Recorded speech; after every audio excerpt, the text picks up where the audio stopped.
Le stoïcisme n'est pas seulement une idée abstraite, c'est un art de vivre, une pratique de chaque instant.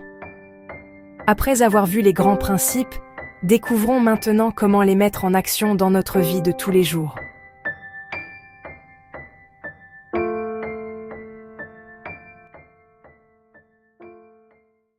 Première pratique.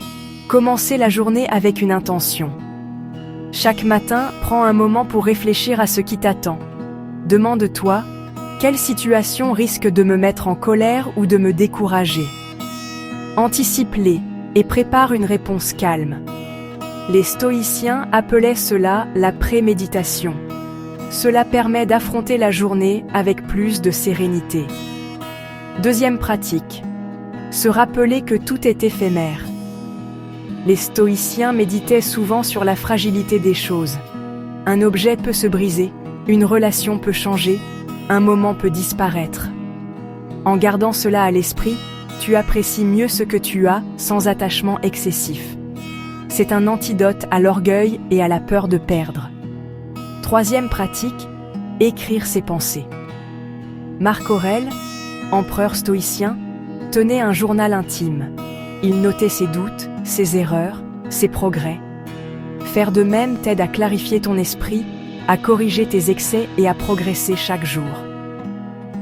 L'écriture devient un miroir de ton âme.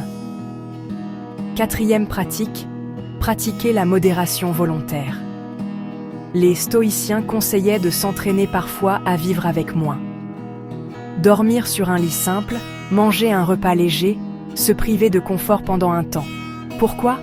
Pour apprendre que le bonheur ne dépend pas du luxe ni des plaisirs. Ainsi, tu renforces ton esprit et tu gagnes en liberté. Cinquième pratique, revoir sa journée le soir. Avant de dormir, prends un instant pour revenir sur tes actions. As-tu agi avec sagesse, courage, justice, modération? Qu'aurais-tu pu faire mieux? Cet examen régulier n'est pas une punition, mais une école de progrès. Le stoïcisme se vit dans les petites choses. Fixer une intention le matin. Se rappeler que tout passe. Écrire ses pensées. Pratiquer la simplicité. Réfléchir à ses actions le soir. Ces exercices, répétés jour après jour, sculptent un esprit fort et apaisé. Car le stoïcisme n'est pas seulement une philosophie. C'est une manière de vivre plus libre, plus claire, plus humaine.